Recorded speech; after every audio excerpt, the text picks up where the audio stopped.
No i dziś chyba nie będę nic dużego nagrywał, bo szkoda czasu. Dzisiaj będzie zabieranie jedzenia tym, które mają za dużo i dawanie tym, które mają mało. Także takie wyrównywanie, powiedzmy, miejsca do czerwienia, bo tutaj szczególnie w tym ulu było tego zdecydowanie za dużo ostatnio w 13, a jak widać noszą i noszą.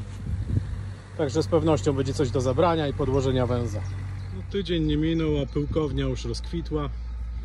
Niektóre już są przerobione, a niektóre, jak widać, jeszcze będą długo tutaj pyłkować. Zmęczyła się pszczółka. Primorska się pokazała w ulu numer 13, ale niestety muszę sobie nagrać, bo ma 3-cyfrowy numerek.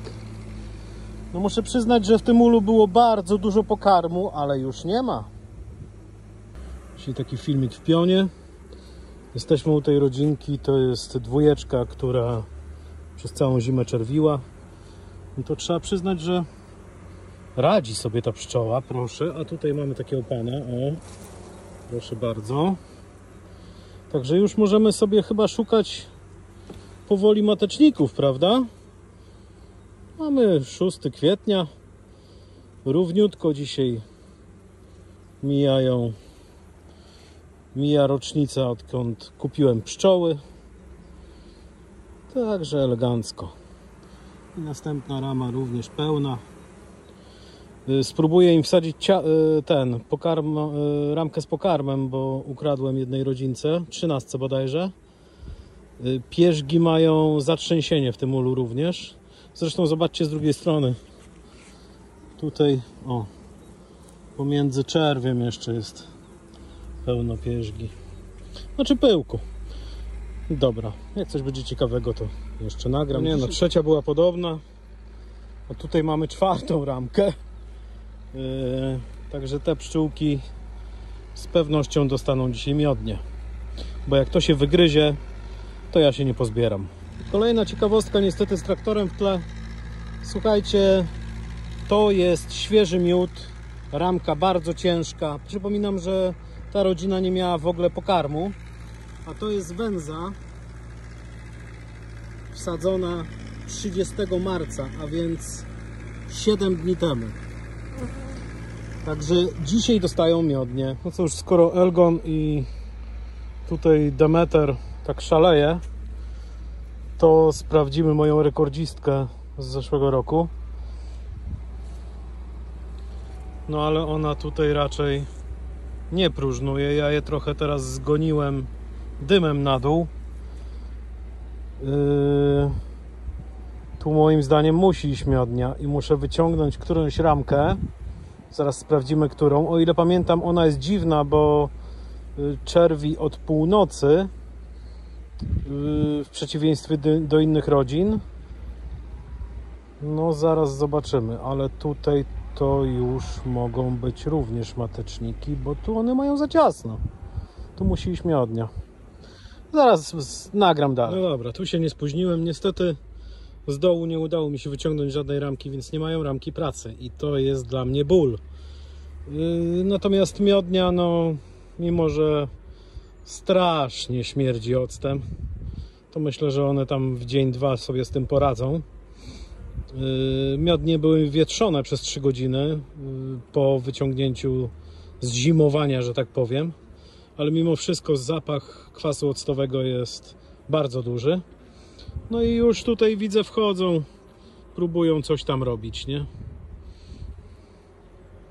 No zobaczymy. Pokarmu mają od strony południowej, zaczerwione jest bardzo duża ilość gniazda. Dlatego ta miodnia to już jest taki ostatni dzwonek. No nie chciałem się tu spóźnić, więc no myślę, że to jest dobry termin, mimo że jest to Polska północna. No to też trzeba brać pod uwagę. To nie jest Śląsk. Na miodnie u góry nakładam jeszcze powałkę, ale to tylko dlatego, żeby nie wyziębić, bo na te 3 wentylacje tutaj Za chwilę będzie taki mały skrawek folii położony.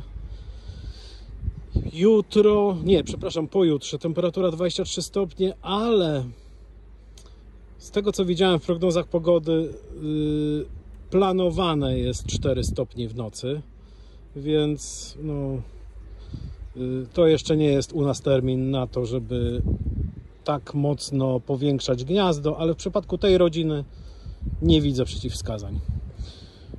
Jest oczywiście wsadzona kratka izolacyjna, ta plastikowa, żeby matka nie przeszła na górę, chociaż jedną miodnię dzisiaj założyłem bez kratki. Zobaczymy, jak to będzie.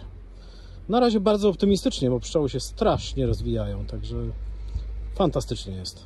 No muszę przyznać, że kaukaska to tak bez dymu nie podchodzi. Kaukaska woźnica to się u mnie nazywa. Jedyna taka mateczka. Ale jak wystartowały, to w jednej rękawicy miałem chyba z 8 żądeł. Bardzo ładnie dba o swoje gniazdo, to jej trzeba przyznać. I tak ku pamięci wszystkie odkłady, to już są rodziny w tej chwili. Do zmiany jeszcze tu są korpusy, bo jak widać na miodniach zimowały. Wszystkie mają po 10 ramek w tej chwili.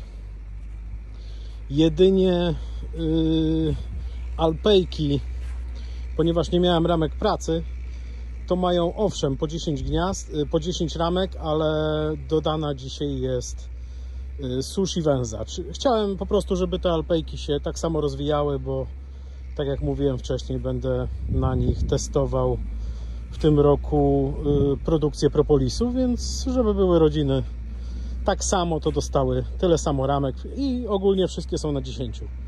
Niestety u kaukaskiej nie zdołałem dojrzeć, jak wygląda odbudowa ramki pracy, bo musiałem uciekać. No tak bywa czasem, bo mój podkurzacz to była ostatnia rodzina tak do przeglądu w tej chwili.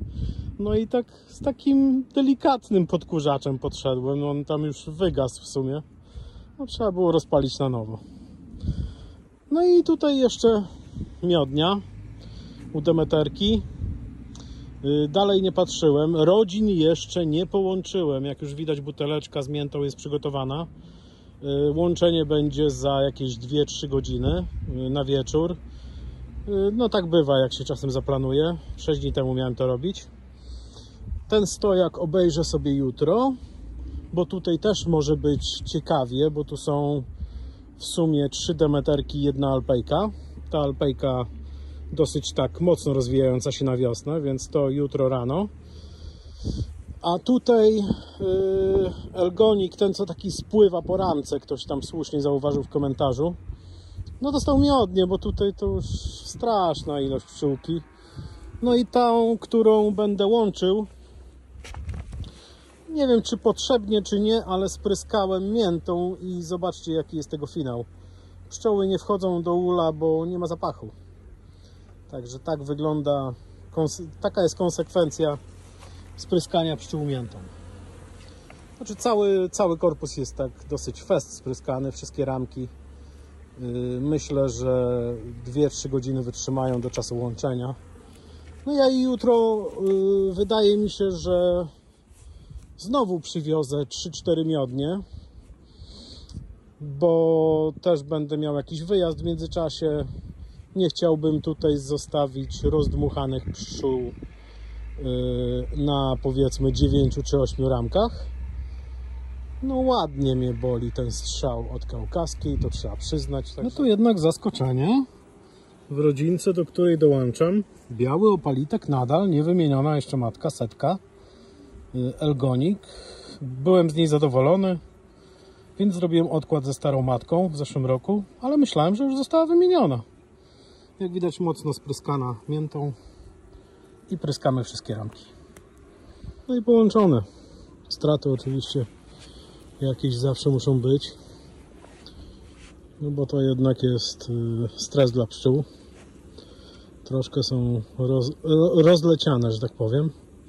A matka setka już widziałem matecznik na cichą wymianę, także nie za bardzo podoba się już ta matka. Nie ma się co dziwić, bo to jest 3. rok. Substancja mateczna wydzielana przez matkę w 3. roku no jest jedynie cząstką tego, co potrafi nowa matka. No i czerwienie to tam chyba spada do 40%, z tego co pamiętam, w 3. roku. Więc pszczoły już zauważają, że królowa jest niestety stara i próbują ją sobie wymienić. Ale takie matki z cichej wymiany są za to bardzo dobrym towarem, także zobaczymy. A jeśli chodzi o łączenie, no to jedyne na co trzeba zwrócić uwagę, w sumie to 3 rzeczy. Po pierwsze, mocno spryskać pszczółki w jednej i w drugiej rodzinie. Druga rzecz, zapewnić im małą ścieżkę dostępu jednej rodziny do drugiej, czyli albo gazeta wyborcza, albo tam jakiś kurier niedzielny, kto woli. Albo gazeta, która niestety przy zgryzaniu robi bałagan w ulu, więc nie chciałem tego stosować, bo te cząstki tej gazety później znajdują się na dennicy wszędzie, na ramkach, wszędzie dosłownie. Więc ja się zdecydowałem na folię. Folia jest prawie do końca wsadzona. Tam na końcu jest dosłownie 1,5 cm luzu. I tamtędy pszczoły mogą sobie przechodzić. Matka również została bardzo dobrze spryskana. Zarówno górny, jak i dolny korpus. Wszystkie ramki oddzielnie. Łącznie poszło mi 0,7 litra wody, w której wpuszczone było 20 kropel mentolu z apteki. Także dosyć sporo mi poszło tego mentolu. No i trzeci temat, no to obie rodziny nie mogą być głodne. Muszą mieć pokarm, nie mogą być zestresowane. No i powinno wyjść, no zobaczymy, no bo tutaj łączymy z 3-letnią matką, więc to jest jakiś znak zapytania dla mnie. Już pszczoły zaczynają walczyć na wylotku, z tego co widzę, więc no zobaczymy, jak to się zakończy. Obie te rodziny były z matkami 3-letnimi, zostawione tak sobie, więc ja tutaj i tak zbytniej produkcji z tych rodzin no nie liczyłem na nią, ale jak łączenie wyjdzie, zrobią sobie cichą wymianę, to może być nieźle. Także to tyle, jeśli chodzi o dzisiejszy dzień, bo już godzina 18:30. Pszczółki już raczej odpoczywają, jak widać tu 0 ruchów. Tu możemy jedynie kolegę jednak stąd wyrzucić, bo niepotrzebnie zaraz dostanie parę strzałów. A tutaj jakby ktoś się zastanawiał, dokąd tupta nocą wież, to tu widać, co on zostawia. No jeże to tu mają stół szwedzki, bo jeże jedzą owady. Przede wszystkim to jest ich główny pokarm, także oczywiście mam nadzieję, że nie wierzycie w te jabłka, które im się do kolców tam przyczepia. Przede wszystkim owady, a tutaj te owady niestety, te stara pszczoła i tak dalej, które są padłe, to one w sobie jednak mają masę glukozy, więc to jest po prostu delikates dla takiego jeża i on sobie tu przychodzi w nocy i sobie elegancko wsuwa. Zresztą na jednym z filmików chyba nagrałem go, jak on tutaj sobie spacerował i dostał strzała zresztą wtedy od pszczoły, także zdarza się też coś takiego. No to do następnego razu, trzymajcie się.